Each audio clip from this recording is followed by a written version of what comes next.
Bienvenido al episodio número 10 de Los Héroes de la Fuerza. Mi nombre es Jorge Pérez Córdoba y hoy tenemos el enorme placer de contar con Aritz Adrián, nutricionista y especialista en powerlifting que nos va a aportar una serie de claves prácticas sobre alimentación y suplementación en nuestro deporte. Me siento muy agradecido de poder contar contigo hoy, Aritz. Lo primero, el placer es mío porque, como bien sabes, no, pero bueno, cuando yo empecé a entrenar, la primera persona en la cual me fijé que hacía power eras tú y el hecho de haberte conocido en persona 2016 creo que fue, ya fue un momento bastante top en mi vida. Entonces, claro, que yo esté aquí hablando contigo, para mí es un avance, o sea, es un avance, es como un premio, un logro, ¿no? Por decirlo de alguna forma y me siento, de verdad, te lo digo de verdad, no es peloteo ni nada, me siento muy afortunado de poder estar hablando aquí contigo. El sentimiento es mutuo, Aritz. Para que nuestros oyentes puedan conocerte un poquito mejor, ¿quién es Aritz? ¿Qué relación tiene con el powerlifting y con la fuerza? Cuéntanos un poco más. Pues yo empecé a entrenar en el gimnasio a eso de los 16 años aproximadamente.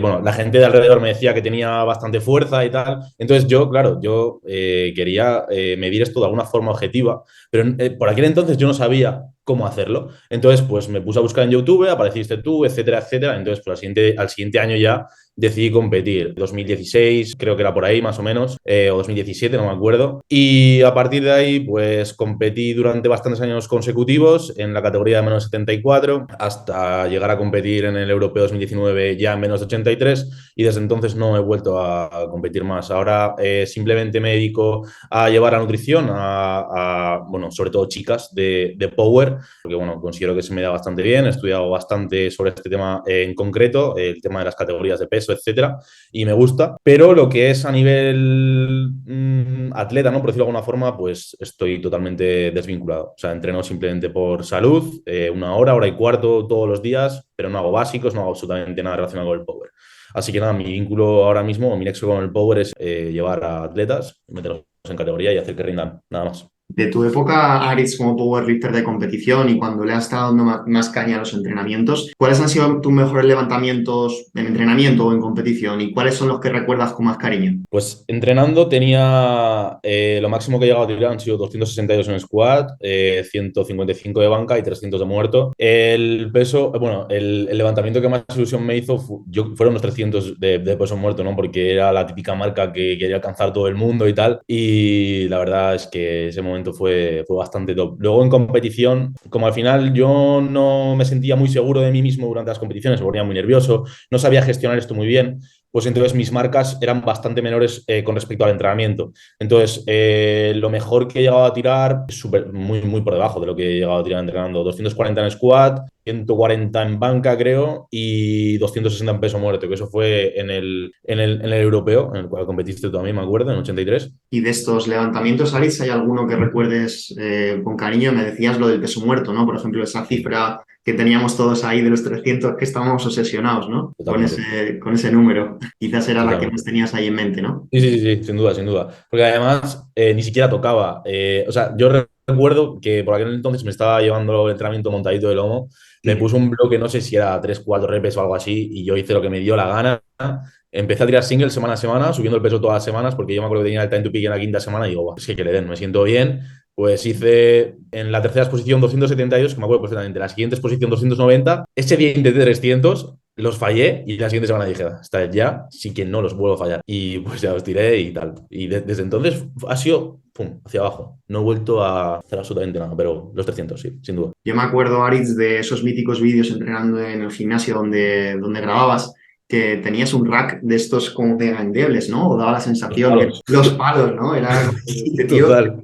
este tío es una bestia. O sea, sacar la Buah, barra de eso. esa época fue la mejor, ¿eh? La mejor entrenando fue la mejor, porque ahí estaba compitiendo en 74, ahí siempre he tenido opciones de podio y tal, y luego pues bueno, han pasado diferentes cosas que, bueno, que ya comentaremos si quieres después, pero esa época fue la mejor, cuando más focus he estado, cuando más fuerte he estado, sobre todo de forma relativa, ¿no? Pero sí, sí, eran dos palos literalmente y una barra que flexaba la hostia, y a partir de 220 en squat ya era un suicidio literalmente. Qué locura. Y Aritz, ya entrando un poquito más en materia, desde que empezaste a entrenar y a trabajar como nutricionista, ¿de qué forma dirías, en líneas generales, que ha evolucionado tu forma de ver la alimentación en powerlifting? Pues yo te diría que, o sea, algo que me caracteriza es que o sea, no es que no tenga en cuenta la opinión de los demás, pero simplemente yo me he ceñido siempre a lo que yo pensaba, a lo que yo creía que era lo mejor para el atleta en cuestión. Obviamente esto en función de la literatura que tenemos a día de hoy, ¿vale? Pero siempre, siempre, siempre he seguido mi camino, es decir, no me he desviado nunca y lo que es el pensamiento mío como tal, como te digo, es siempre el mismo. O sea, realmente no ha cambiado nunca nada y de momento va muy bien y no tengo pensado cambiar. Obviamente escucho a la gente, interpreto lo que me quiere decir y ya veo yo o ya decido yo, en función de lo que me dicen y en función de con la información con la cual puedo contrastar esto, ya veo yo si lo implemento o no lo implemento, pero eso, yo tengo mi criterio propio y de ahí no me salgo. Y en base, Aritz, a ese criterio propio, ¿tú crees que con redes sociales y en general este mundillo hay muchas magufadas sobre alimentación y suplementación? Demasiadas, demasiadas y sobre todo en los deportes que no son complicados a nivel nutricional. Esto lo comenté con Workout Lab, con Edu Martos, un tuit que me acuerdo que puso Francis Holloway, que puso: mientras más sencilla sea la práctica, más tonterías se dicen al respecto. Sobre todo a nivel nutricional, ¿vale? Porque yo en el entrenamiento yo ahí no me meto. Pero sobre todo en el power, yo veo gente que hace cosas que no tienen ningún sentido, sobre todo durante el entrenamiento, con ingestas de cafeína, sobre todo con la ingesta total energética de los planes, etcétera. Entonces, es lo que te digo, se dicen demasiadas tonterías que no tienen ningún sentido, pero como a mí realmente me da igual, yo no me meto con nadie en redes sociales, yo, como te digo, tengo mi criterio propio, de ahí no me salgo, yo sigo mi camino y ya está. Pero sí, sí, tengo que responder a esa pregunta, se dicen demasiadas tonterías, pero ya no solo en power, sino en todo tipo de deportes de resistencia, etcétera, etcétera. O sea, ¿Ves cierta tendencia a que disminuyan esos mitos o esas magufadas? ¿O por el contrario, crees que igual con las redes sociales a veces se está dando a conocer ciertos mitos que la gente se cree y que se perpetúan? yo creo que a día de hoy estas magufadas, como dices tú, están disminuyendo. Y esto sobre todo lo he notado en el tema de los protocolos para entrar en categoría de peso y demás, que antes de forma sistemática se hacían siempre pues, cortes de agua muy extremos, hay unos muy largos, etcétera. Entonces, básicamente por esto Gonzalo Argo y yo, decidimos sacar lo que es NutriElevate para arrojar un poquito de luz, ¿no? En este mundillo, ¿no? De que las cosas no son tan complicadas, de que no hay que ser tan agresivo, etcétera, etcétera. O sea, lo que me corresponde a mí es esto y el resto pues no sé decirte, pero sobre todo categorías de peso. Yo he visto demasiadas locuras que no tienen ningún sentido, pero bueno, nosotros creo que estamos haciendo un buen trabajo en ese aspecto. Cada vez la gente es más consciente de que no tiene por qué hacer lo que se decía que había que hacer y obviamente tenemos que tener en cuenta la salud del atleta de cara a entrar en categoría. El proyecto que tú y Gonzalo tenéis con NutriElevate me parece de una importancia tremenda porque estáis aportando un conocimiento científico de un valor incalculable a nuestro deporte. En este sentido, sobre lo que hemos hablado de tu evolución como powerlifter, como nutricionista y sobre esos mitos o magufadas, imagina que ahora mismo tuvieras una máquina del tiempo, un DeLorean, como en Regreso al Futuro, Regreso al Pasado, y pudieras ir al pasado a conocer a Laritz que empezó a entrenar.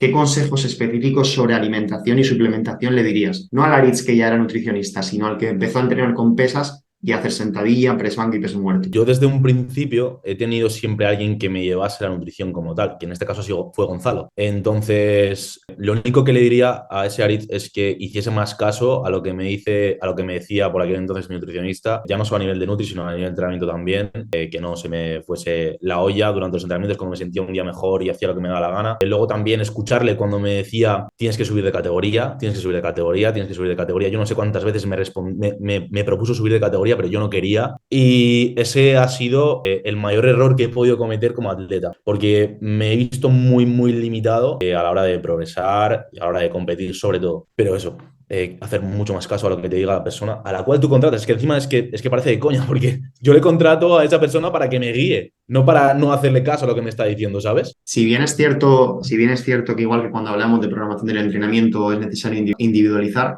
¿crees que en líneas generales existe una tendencia en powerlifting a querer mantener sí o sí una categoría cuando ya el cuerpo te está pidiendo, como tú bien dices, subir? Sí, aquí esto es bastante complicado, sobre todo en lo que a mí me respecta, que son las chicas, esto es bastante complicado, ¿no? Es muy difícil hacer entender a una chica, o sea, a lo mejor hacer entender a una chica que tiene que subir de categoría, sí que lo entiende, pero no lo procesa. Es decir, es bastante mermante para esa persona el hecho de tener que subir de categoría, porque ya no se va a ver tan bien como se ve en la categoría inferior. Entonces, claro, esto es un factor muy importante. Obviamente hay chicas que entran en razón, chicas que no entran en razón, chicas que ceden, chicas que no ceden. Es complicado, ¿eh? Es muy complicado. Y luego también hay que tener en cuenta que las adaptaciones que se van generando en relación con el entrenamiento son bastante más a largo plazo a medida que somos más avanzados. Es decir, no por subir de categoría el primer año ya vas a tener un aumento exponencial de tus marcas. Esto es muy a largo plazo, que esto creo que, esto creo que es algo que nos ha pasado a los dos. Entonces, claro, tú supones que una persona a ti te hace caso, sube de categoría y ve que realmente en vez de mover 240 60 ya está moviendo 250 o 255, por decirte algo. Lo que es ya el valor relativo de lo que esa persona está moviendo quizás sea menor de lo que venía moviendo, por lo tanto, es muy complicado, ¿eh? Muy complicado. En base, Aris, a tu experiencia y dentro de tu especialidad en el trabajo con mujeres de powerlifting, ¿crees que es compatible realizar powerlifting y tener un muy bajo porcentaje de grasa corporal? Aquí el problema no es el porcentaje graso, aquí el problema es la disponibilidad energética. Es decir, tú puedes tener una chica con un porcentaje de graso bajo, con una disponibilidad energética adecuada, la cual le permita tener energía disponible para procesos fisiológicos como es la menstruación, metabolismo óseo, inmunidad, metabolismo del hierro. Entonces, si nosotros esto lo cubrimos, no hay ningún tipo de problema. El problema está en cuando tú tienes una disponibilidad energética muy baja y esta se acompaña con un porcentaje graso bajo. Ese sí es un problema por el típico REDS, ¿no? Pero si no, el porcentaje graso como tal, no. O sea, lo más importante es la disponibilidad energética. Entonces, si tú te encuentras en un escenario en el cual tienes una chica con un porcentaje graso bajo, con una disponibilidad energética baja, entonces ahí ya tienes que sentarte y hablar con ella y decirle cuáles pueden llegar a ser los problemas de estar en una disponibilidad energética baja crónica y que yo le recomiendo que suba de categoría o que por lo menos aumente la ingesta energética y luego ya se verá. Y Aritz, como nutricionista y powerlifter, ¿tú consideras importante la suplementación en nuestro deporte? Y si es así, ¿qué suplementos crees que son los más importantes para rendir en powerlifting? Pues teniendo en cuenta los hábitos alimenticios que tenemos a día de hoy, los powerlifters, no todos, dejan bastante que desear. Por lo tanto, creo que yo le daría mucha más importancia primero a generar estos hábitos, una correcta cantidad de hidrato de carbono, de proteína, de grasas, etcétera. Y si esto ya lo tienes cubierto, entonces usar suplementación lo veo perfecto. A nivel de suplementación, lo único que pautaría yo en un power, obviamente, es creatina por el uso de sistemas energéticos, bueno, por la prevalencia del sistema energético que corresponde al power, ¿no? El sistema de fosfágenos. La cafeína, obviamente, y si tiene un periodo de estrés bastante elevado, pues ashwagandha y realmente poco más. El resto no lo veo nada útil en power. Al final, en relación a lo que hablábamos de los mitos y las magufadas, cuando entrevisté a José Moya, que fue mi entrenador de powerlifting, me comentó que él cuando empezó a entrenar en los años 90 en las míticas revistas de Muscle Mag y todas estas revistas, siempre al final te venía la retahíla de suplementos de con este suplemento mejorarás tu fuerza no sé cuánto o crearás tanto músculo. ¿Tú esto lo sigues viendo por redes sociales? Sí, sí, lo sigo viendo mucho. Y ya no solo en redes sociales, lo sigo viendo en mi propio gimnasio. Yo sigo viendo a la típica persona con un bote de, pues yo qué sé, de 750 mililitros, con sus 10 gramos de BCAAs, con sus 10 gramos de glutamina y con sal rosa del Himalaya. Y estamos en 2023. Entonces, claro, pero también es cierto que aquí yo creo que hemos pecado todos en este aspecto. Todos hemos caído por ahí, ya seas nutricionista o no, todos hemos consumido eso en algún momento. Siendo nutricionista yo he pautado eso, pero por desconocimiento puro y duro. Esto es como lo que he comentado al principio de programar una descarga de agua de forma sistemática que hacía todo el mundo, y es como lo hace todo el mundo, pues yo también lo hago. Entonces, hay un momento en tu vida o en tu carrera profesional que dices, ostras, esto no puede ser, esto tengo que cambiarlo porque, o esto tengo que cuestionarlo, mejor dicho, ¿no? Y buscar, pues, información, ¿no? Relacionada con esto para contrastar si lo que la gente dice es cierto o si yo tengo que seguir implementando esto o si yo tengo que pautar esto, ¿no? Me explico, ¿no? Totalmente. A mí me pasó, Aris, por tener una pequeña anécdota, cuando empecé a entrenar con pesas en 2007, que leí, no sé si fue en un foro o en una revista de estas que te comentaba, que la yema de los huevos era mala y entonces lo que hacía era comprar al fallo los míticos botes estos de claras de Mercadona, ¿sabes? ¡Buah! Qué malo estaba eso, las tortillas, no sabían nada. Pero claro, pues eso, lo que tú dices, no estamos exentos de habernos equivocado en ese sentido. Aquí hemos pecado todos y así se aprende. Totalmente. Quería preguntarte también en relación a ese porcentaje de grasa y a esas categorías, ¿qué consejo le darías en líneas generales a un powerlifter que quiere bajar de categoría de masa corporal? Vale, si te parece, hacemos un timeline, ¿no? De cuando un atleta entra en su primer bloque, por decirlo de alguna forma, y se va aproximando a la competición, si te parece bien. Sí, perfecto, sí. Entonces, lo que yo pauto a absolutamente todo el mundo, obviamente cada uno con sus requerimientos, con sus macros, etcétera, que tenga un flujo energético alto en todo momento, ¿vale? Entendiendo el flujo energético como un turnover de energía constante. Porque tú, por ejemplo, puedes tener una alta ingesta energética, pero una baja cantidad de actividad física, por lo tanto, el flujo energético ya no es alto y viceversa, ¿vale? Entonces, estas dos tienen que estar altas. ¿Por qué?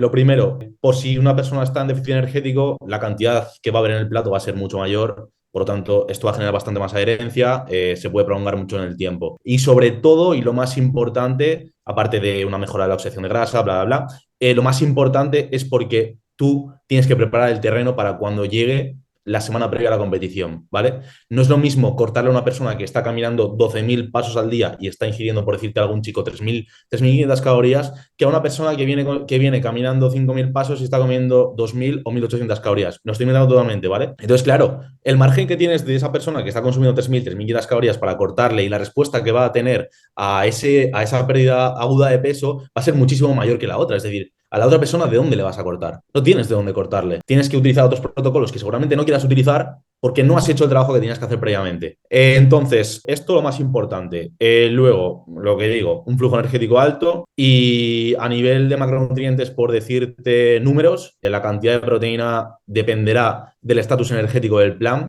¿Vale? Es decir, mientras tú más energía tengas en tu plan, más energía disponible tengas, menor es la cantidad de proteína que tienes que consumir, porque la síntesis proteica muscular es un proceso totalmente dependiente de la energía.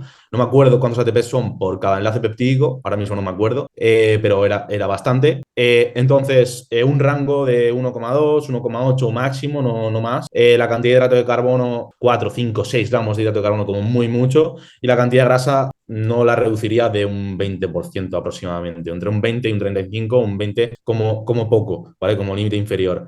Y realmente poco más. Sobre todo, y lo más importante, que es algo que estamos viendo a día de hoy, es que el estímulo del entrenamiento es muchísimo más determinante que el plan nutricional que te vaya a pautar un entrenador. Porque realmente de nada te vale cebarte a comida, 4.000, 5.000, 6.000 calorías como estamos viendo, y luego haces 3 series de jalones que no te generan nada de estímulo, no te generan nada de adaptaciones y claro, no te pones grande, lo único que haces es generar tejido adiposo, no ganas masa muscular. Entonces, esto es muy importante, darle muchísima importancia a lo que son los ejercicios analíticos y luego, como estrategias para entrar dentro de una categoría de peso, yo casi siempre utilizo una dieta baja en residuos. ¿Vale? Normalmente las recomendaciones van de hacerlo de 24 a 72 horas aproximadamente, reducir la ingesta de fibra por debajo de 10 gramos, pero esto no siempre son no siempre son por debajo de 10 gramos de fibra. Tú supongo que tienes una persona que está consumiendo 40 gramos de fibra de forma lineal durante toda la preparación, entonces simplemente reduciéndole a 15 a 20 ya va a haber una disminución del peso corporal. Esto normalmente, en función de cuánto peso tenga que perder, lo acompaño con una reducción del estatus energético del plan, ¿vale? Porque obviamente esto también va a hacer que baje de peso. Luego, otra estrategia que suelo utilizar también es reducción de los hidratos de carbono, ¿vale? Con fin de apretarte un pelín, que eso arrastre un poquito de agua, te lleves un poquito de agua y de peso, obviamente, porque tenemos que tener en cuenta que únicamente tenemos 2 horas desde que nos pesamos hasta que empieza la competición. Por lo tanto, estos son los protocolos menos agresivos que más fácil se restablecen después del pesaje y esto es lo que utilizaré yo siempre. Luego siempre hay casos y casos. Hay casos en los cuales tú tienes un atleta que o bien no te ha hecho caso o bien pasa lo que sea y está muy pasado de peso. Por lo tanto, tienes que utilizar diferentes protocolos que sean mucho más agresivos, como una descarga de agua, ¿no? Una carga y una descarga de agua. Por darte números, 100 mililitros por kilo de agua durante 3 días. El día previo a la competición, 13 horas antes se corta, en ese día se consumen 15 mililitros por kilo y ya está, ¿vale? Eso lo acompañas con una reducción de la ingesta energética, con una reducción de la fibra, etcétera, y ya pues no habría ningún tipo de problema. Ya te digo, todo depende de la cantidad de peso que tengas que quitarte, pero en líneas generales sería eso. Y si, por ejemplo, tú tienes un atleta que está prácticamente en el peso, está comiendo bien, un estatus energético adecuado del plan, etcétera, pues no tiene que hacer absolutamente nada. Tiene que seguir el día de la competición exactamente igual que lo que viene haciendo días atrás, porque no va a obtener ningún beneficio extra. Por cebarle a hidrato de carbono, lo único que vamos a conseguir igual es perjudicarle,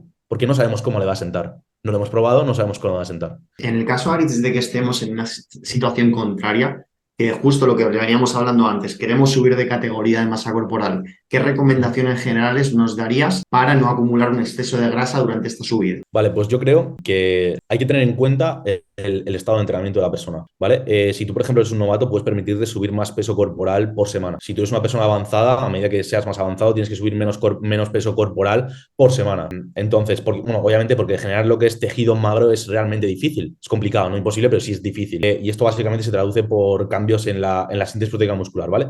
Un surplus energético de aproximadamente un 10%, que es bastante poco. Esto estoy enfocado ya un poquito más a personas avanzadas, ¿vale? Un 10% de un surplus energético, la cantidad de proteína, como he comentado antes, en función del estatus energético del plan. Yo doy por hecho que tú estás en un superávit energético, ¿vale? Entonces, 1,2, 1,6, por ahí, ¿vale? 1,8 como muy mucho. La cantidad de grasa puedes dejarlo en 1 gramo por kilo de peso corporal aproximadamente, el resto de hidrato de carbono y sobre todo entrenar muy fuerte, ¿vale? Y por darte números también en aumentos de peso corporal por semana, 0,2, 0,3% del peso corporal por semana de forma lineal y ya está. Con eso sería más que suficiente. Una pregunta, Aritz, ¿tú qué diferencias has visto trabajando como nutricionista al trabajar o al llevar la alimentación de mujeres respecto a hombres? Si te soy sincero, ninguna diferencia. Lo único y lo más importante a tener en cuenta, sobre todo cuando estás cerca de competición, es el ciclo menstrual, sobre todo, ¿vale? Porque obviamente la respuesta es muy interindividual, sobre todo a la del aumento de peso y demás, pero yo siempre les pregunto a las chicas que yo, ¿te va a caer el periodo el día de la competición o la semana previa a la competición o la semana posterior a la competición? Más que nada para preparar el terreno, como he comentado al principio, si yo sé a ciencia cierta que la chica que yo llevo el día de la competición o cerca del día de la competición va a tener un aumento de 1 kilo, porque obviamente ellas lo tienen calculado cuánto rebotan, pues yo empiezo a reducir ya la ingesta desde antes para que no haya ningún tipo de problema. A nivel de chicos, por otro lado, en relación con este tema, nosotros a nivel hormonal somos muy planos, ¿vale? No hay ninguna alteración, ¿vale? Entonces, pues única y exclusivamente sería el ciclo menstrual. Sobre todo también para preparar protocolos de pérdida aguda de peso es importante tener en cuenta el ciclo menstrual, en qué momento el ciclo menstrual se encuentra, si está en la fase folicular o no, etcétera. Porque si está en la fase folicular, sabemos que los estrógenos están un poquito elevados, entonces hacer una descarga de agua en ese momento, una carga de agua en ese momento es terrible, es un error garrafal, ¿vale? La única situación de ciclo menstrual en la cual tienes que hacer, o podrías hacer, mejor dicho, una carga y una descarga de agua sería en la fase lútea porque los estrógenos están bajos, ¿vale? Por la relación que tiene con la ADH, etcétera. Pero en líneas generales, única y exclusivamente eso. Luego, entrando en otro tema relacionado con esto también, sería la gestión emocional, ¿no? La gestión del estrés de las chicas. Lo suelen gestionar peor, tienden a reducir la ingesta sin avisar. Entonces, esto a la hora de hacer cálculos a mí se me complica. Pero obviamente yo soy humano y yo entiendo presupongo que esta chica pues tiene ese problema, ¿no? Digamos. Pero no, nada más allá de eso, bastante parecido. Más allá de todo lo que hemos estado hablando acerca de alimentación y suplementación en powerlifting, quería preguntarte cuáles han sido hasta el momento tus experiencias más divertidas o más memorables en relación al entrenamiento y la competición de powerlifting, tanto en tu faceta deportiva de cuando estabas compitiendo como ahora mismo que eres nutricionista. ¿Hay algo que, no sé, una experiencia curiosa o random que Pues hayas tenido? random, yo creo que tú te la sabes, yo creo que se la sabe toda la comunidad del Power. En 2017, creo, en Cádiz, ¿te acuerdas? O sea, fue la mejor preparación de mi vida. Estaba, no para ganar, porque no iba a ganar, porque mi banca era una auténtica basura, pero sí iba a hacer el récord de sentadilla. De hecho, hice el récord de sentadilla. Cuando salgo a celebrarlo con Gonzalo, le doy un abrazo, tal, y de repente, pues me llaman por el megáfono y Arid, ven a la mesa, no sé qué, tal. Y voy a la mesa y pues me levantaron un poquito el singlet y vieron pues que no tenía la ropa interior que tenía que llevar, ¿no? En ese momento. Y pues me descalificaron, me quedé sin récord y no pude competir más. No me dejaron competir, de hecho. Yo les dije, entiendo que me hayáis descalificado porque no he seguido las reglas. Puedo estar más de acuerdo o más en desacuerdo con respecto a esta regla, pero por favor, déjame competir. O sea, aunque no cuente, déjame salir a tarima, por favor. Y no me dejaron. A día de hoy me río, pero estuve jodido. Pero bueno, me puse a hacer banca y peso muerto en la zona de calentamiento, porque ya que estaba, pues lo terminaba. Y recuerdo que ese día Óscar Sánchez me dio la mano y me dijo, enhorabuena, tío, por la actitud que estás teniendo. Me acuerdo, nunca, no se me va a olvidar nunca, nunca se me va a olvidar. Y a nivel de Nutri, pues ver que, sobre todo, digamos que la competición más importante del año a nivel nacional es el absoluto, pues para mí es un muy gratificante ver que año a año llevo más chicas, pues siempre digo chicas porque la gran mayoría que llevo son chicas, ¿vale? Pero llevo cada vez más chicas, cada vez tienen más nivel, cada vez quedan mejor y eso al final para mí es muy, muy importante, muy gratificante porque al final no se tiene muy en cuenta el papel del Nutri durante toda la temporada, como es obvio, ¿vale? Ahora explicaré esto, pero cuando se acerca la competición ya obviamente el papel de Nutri cobra muchísima más importancia y ver que cada vez más gente confía en mí es lo que te digo, súper súper gratificante. O sea, a mí me parece bestial. Que un Nutri off-season no precio de alguna forma, porque al final un Power casi siempre está en temporada, también lo entrecomillo. Es básicamente porque con un mínimo que hagas a nivel nutricional, y escúchame, me estoy tirando piedras sobre mi propio tejado, ¿eh?